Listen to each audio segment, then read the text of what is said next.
Hi everyone, welcome back again this week. As you can see, we have a new view here. I am sitting in my reading chair where I do my readings for mediumship, and I love that. Today we are going to be doing the Co-Creation Code deck right here. Yeah, and it is by Rowena Patty Kreider. Yep, and we're doing the two-card draw, which is the first card is your viewpoint to the situation or information, and the second card is another viewpoint you need to be aware of. And so the first card right here, number 37, I like it, and it's called Heroes. Here we go. Heroes, Awakening Journeys. You are on a hero's quest and journey. This journey is not of outward battles so much as inner battles. Meeting the antagonist within is a confrontation leading to realization that opposition, when used from a third neutral perspective, can raise one's consciousness to a new dimension. You are dwelling and journeying amidst archetypes which are contained within your psyche and yet are playing out in the world. It is well to identify the antagonist, the lover, the guide, and shadow within you. Who is playing these roles outwardly in your life? How could a betrayal or abandonment happen in your life? Is it because you are now ready to clear all possibility of betrayal or abandonment? The hero's treasure is in finding himself or herself. This means facing your shadows, praying to descend into the underworld of the unconscious, and clearing out the opposition that has stolen the treasure.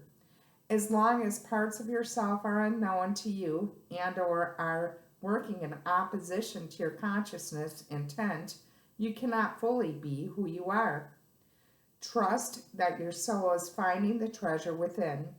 You may feel the journey will never end, but know that when one level of your psyche is cleared, there is another within, in a series of nested spiral stairways.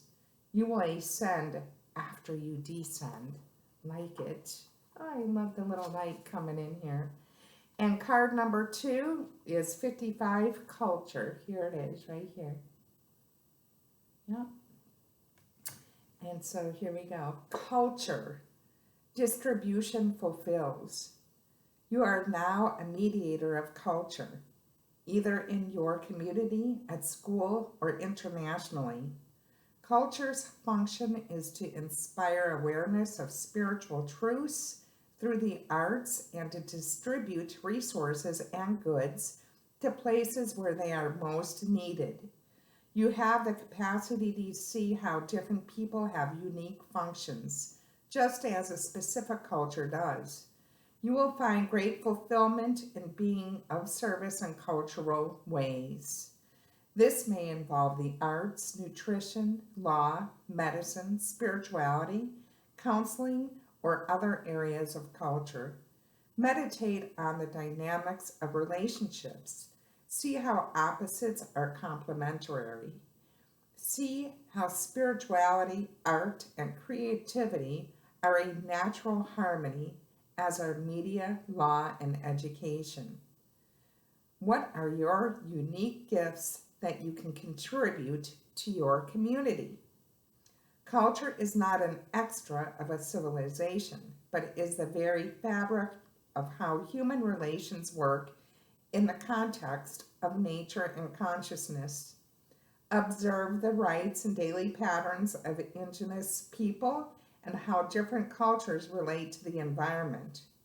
Cultures have different government systems, but if each person and group fulfills their role, as in healing, crafts, agriculture, building, there is less need for government.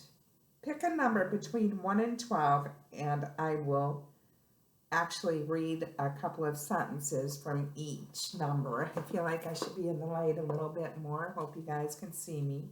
So pick a number between 1 and 12. Number 1, design.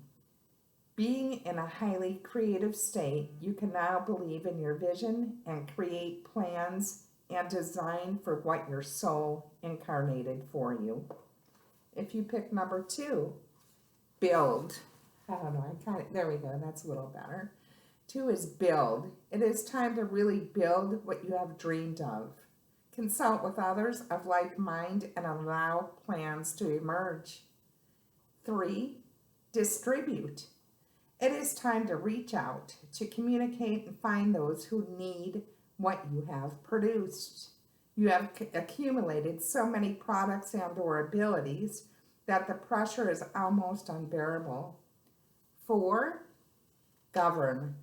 Be the governor of your own life and take responsibility for how you spend your energy and resources. 5, be constant. Wow. You are a code harmonizer. This means that as you discern a need for adjusting some dissonant relationships or patterns in your environment, you can call forth your inner harmonizer and find the right tones, words, and ideas for the given situation. 6, nurture. You will never find nourishment that fulfills you by grasping for results. Trust your own ability to cultivate what you need and take the time to slowly examine what nourishes your body. 7 is balance. Whatever grievance you may have is from past hurt. If you want to avoid hurt in the present, release all grievances through forgiveness. 8, love. The flow of energy in your body is the same energy that flows throughout the universe.